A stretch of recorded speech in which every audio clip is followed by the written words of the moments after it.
How's it?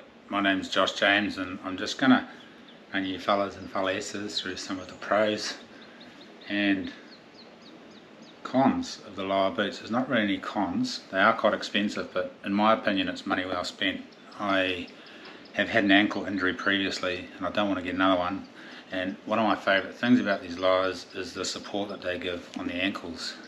I used to do a lot of skiing, and these are like skis and the really steep stuff. You can strap them up. Now the reason they're so good, a lot of boots out there you can tighten around the ankles, but these have ball bearings and these little clasps there, or runners, I don't know what you'd call those things, but there's ball bearings in there, and that allows an even pressure on the top of your foot. And then there's locking lugs right here, so you can tighten this bottom section, lock it off, and then you can have the ankle section even tighter or looser. So there's two separate parts of the foot that you can tighten the boots to, and they fit like a glove. So if I'm on the really steep stuff and I'm coming down, I'll tighten these up a little bit, and I actually can use them like skis and dig the edge of the boot into the hill and essentially do big jumps and ski down the hill.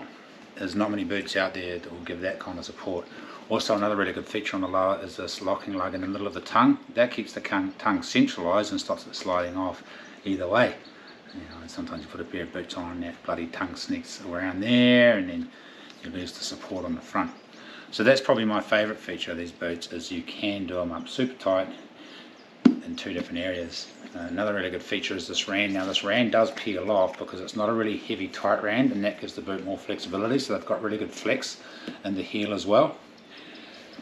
There's a Gore-Tex membrane that keeps the boot dry. Now really important, you don't dry your boots in front of the fire or on a high heat in front of the heater, and don't sit around a campfire in your LOWA boots. I have had reports of these boots failing and coming undone, and the majority of people who've had this happen sit around a campfire with their feet facing the campfire. Now the glue in here is heat activated, so if you get it too hot sitting around a campfire or drying them too close to your fire, the glue will fail. So that's a wee word of advice.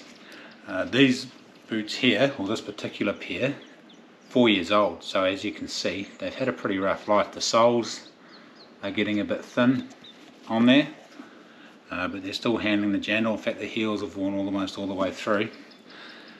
They're still in really good condition and they still serve the purpose. These are the LOWA Tibets. Now on my left here are the LOWA GTX wide. These are coming on a year old now, and they're still going pretty strong. There's a few scratches on the rand. The rand's peeled off the other one just on the front, but this one's still pretty good condition. And these GTX wide are actually a lighter boot than the Tibet. These are both wet because I've worn them out hunting in the last couple of days. This one's still drying from this morning. It's almost dry. Oh yeah, it smells good. Whew. So these GTX wide are made for New Zealanders. A lot of us Kiwis have wide feet because we were poor when we were kids and we couldn't afford shoes, or we only had one set of school shoes and mum wouldn't let you wear those fishing and hunting in the weekend because you'd always wreck them.